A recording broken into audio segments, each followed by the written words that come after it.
Jonas. Hello. And Matthew Jones. Hello. First of all, we'd like to thank everyone who listened to our first show. Still available now if you haven't heard it. You've had a good few comments from people who liked the show, which is good. Bit of constructive criticism, but we just ignored it, so it doesn't matter. So anyway, let's get into the second show then. Oh! Was that really necessary? No.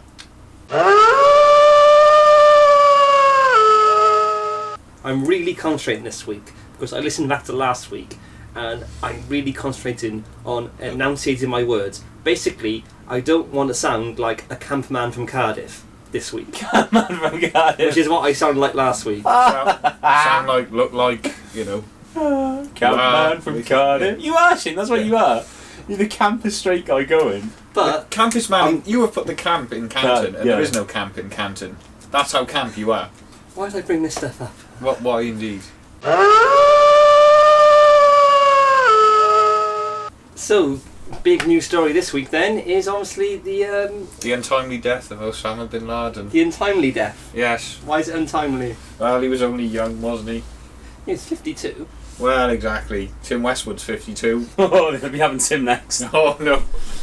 You can't have Tim Westwood. Oh, God. Imagine they bring Tim Westwood's house. I'm really worried about talking about this with you two. But, oh, that'd be great. A 5 a.m. raid on his house. Hey, what are you doing in my house, man?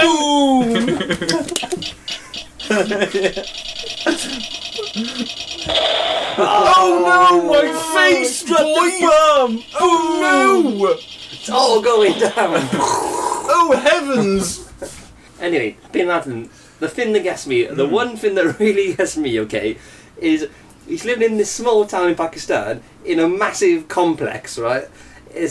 And no one thought to check. Yeah, and it's like it's less than a kilometre away from their version of Sandhurst, the military training base, and it's just like it's got massive walls. It's been recently built, and no one thought of ringing the doorbell and going, "Oh, I wonder who lives there. Should we check it out?" No, apparently I heard in 2003 they raided it because they'd heard someone was living there, but then they must have gone, "Oh, well, it doesn't matter. It's a big secret lair, but nobody's living here. It is fine." Yes. But they should have taken a leaf from, most Bugs Bunny cartoons and gone in there disguised as a mailman and gone, "Hello, is Osama bin Laden home? Would you like to sign for these cookies?" At which point he would have come out and, signed for it, and then they would have been, aha! That's what I was thinking. Like, what's the milkman doing? The window cleaner? But surely he didn't spot someone was up, the postman. Surely, in the morning, when Bin Laden came out to collect his gold top, someone saw him there in his slippers and dressing gown, and no one thought to go, "Oh, look, there's Bin Laden there." That's the argument, isn't it? A lot of people are saying, well, because it was in such an obvious place, somebody must have known he was there, and they've just not, they've just allowed it to go on. But on the news today, there was a bloke there, a Pakistani fella, and he said, like, "Oh, it's their culture. They don't pry into their neighbour's business." So it's like he got That's brilliant. The big layer of doom, and they thought, "Oh, it isn't their business." Yeah. Have you seen the layer of doom up there? Rajiv, shut it. We don't pry into other people's business. I think a spaceship landed there yesterday. Rajiv, I told you, don't pry. It's not our culture. But what is this? Shut up, Rajiv. Don't pry. But Father, I have seen missiles coming from the house. No, this is not a place to look. Father, the children are coming back radioactive from the place. Don't pry. It's none of our business. They could build a giant secret base thing. It's fine. Don't bloody pry, Rajiv. Come over here. Watch the bloody cricket.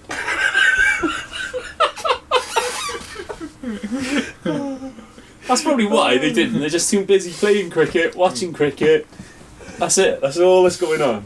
India, Pakistan, cricket. That's it. I remember when I used to work in a fast food restaurant, and there was a load of Indian people there come to work. It was really weird. It's like every summer a different nationality would come and work there. So when I first started, it was a load of Spanish people. Like one person would get a job, and they'd always be good workers. So the manager would go, "You got any friends?"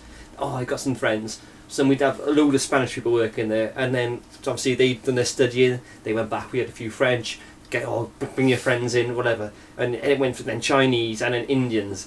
And it was really funny because I remember one year, India versus Pakistan playing cricket, And basically, all of them phoned in sick, none of them turned up because they were all at home watching the cricket. See, it's told you, they love the cricket. I do like the whole Americans' basic overreaction to the whole thing. America celebrates Judgment Day. That's what's in the paper here. And it's just kind of like, right, they've killed Osama bin Laden. It was like, after 10 years, they've actually, I guess, got a kind of result with it now. But it's just, I don't know, I mean, there's like parties going on outside the White House. There's people like, with banners and placards and stuff, and celebrities, well, Rob Lowe, just like, they're going nuts for it, and they're just thinking like, well, what does this really change now? Because a lot of them are saying, oh, well, there could be retaliation on this. In fact, the tabloids are going on this whole sort of X Factor kind of thing with it, where they're like, oh, who could replace Bin Laden? How he's dead. You've even got it in the Times. Could it be Louis Walsh? Yeah. Oh, hello. Oh, I love that. Ah, hello. So would you like me to create a bit of jihad for you? Oh, this place could do with a bit of spring cleaning. Mr. Walsh, we are not up for your type of leadership. Oh, go on now. Be that general, lads. Oh, we're boys in. This place needs a bit of a spring clean. We'll have some leprechauns. Leopard print everywhere. I don't think this is appropriate for a terrorist organisation. Oh, well, it'll be fine. Terrorism the Irish way. That was good. Oh, I'm going to strap some bombs to Jedward and let them mince into the Central Park and they'll blow it up for you. No, we don't want to blow up Central Park. We want to blow up the capitalist monument. No, that'll be great. Oh, they'll go in there and dance and do a bit of a show. It'll be great. Oh, look at this. Oh, I mean, I'd like to see that anyway. It's mad. Like, I don't know if it'll affect anything. The thing I like as well, that I think is a bit, is apparently they've known about this place for 2 years, and it's just kind of like, oh, there's an election coming up soon. We need something big. Yeah. Oh, bring him in now, shall we? Raid it, boys. Yeah. I heard as well. They wanted to. Said they were thinking about just sending in a cruise missile and just blowing it up. Yeah. They said, no, that's not a good idea because they wanted to go in and identify him. So fair dues, the balls to do that. Well, apparently they were saying on the news earlier. It took a while because the team that did it, they had all the plans of the building and they reconstructed all the stuff and they did all kind of thing because and they had all contingency plans because obviously they went in 2 helicopters and one of the helicopters suffered a malfunction, so they had to blow up their own helicopter so it wouldn't fall into enemy hands or whatever. And when they went in the building, there was 17 or 18 people there.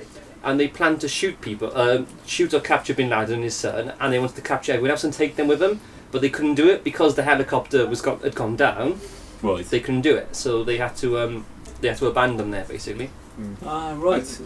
I'm just waiting for the conspiracy theories to start coming in now because I mean, just reading it from the paper here, it's saying that how many people were killed. It says so-and-so was killed, his son was killed and his dad, Osama bin Laden was killed, and a woman believed to be his wife, who he was using as a human shield. Yeah, they say they're not sure if she jumped in front of him to save him or if he actually used her as a shield. Or if he was throwing her about like Captain America.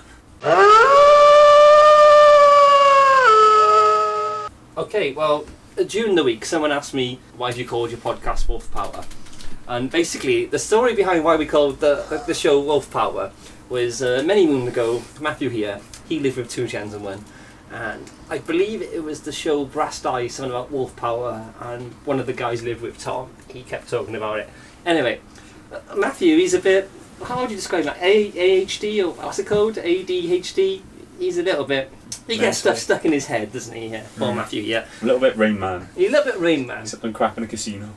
So basically, Matthew got this wolf power stuck in his head, and he was using popular online bidding site, eBay, and basically he decided to leave wolf power in people's comments when he bought stuff off them. You know, have to leave feedback. So we've got some of the feedback here now that he's left. This is some of the things he left. So for one, he's left, Jag, user has wolf power, recommended eBayer, Shazam.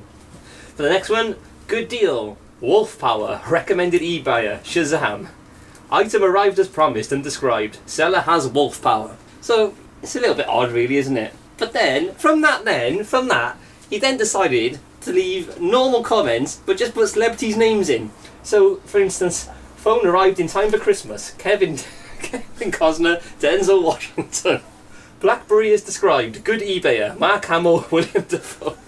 It's not normal, is it? It's a celebrity two-step rating. That's what it It's the is. celebrity to it. It's great. Defend yourself. Why? I don't know. It just So felt right. is it like the bigger the celebrity, the bigger the star, the better the rating, basically? Not really. It's just I just felt like giving everyone two celebrity names after them. And All they're right. just two random celebrities gelled together. That could work quite well if you're like rating people's performance. Like, oh, this was an excellent item. Jack Nicholson, Gary Busey, that sort of thing. Oh, you got the two best there, that sort of thing. Phone arrived as described. Good eBayer. Bill Murray, Dennis Leary. Oh, see, there you go. Whereas if it was like, item was late and I wasn't happy with it at all, it was not as described.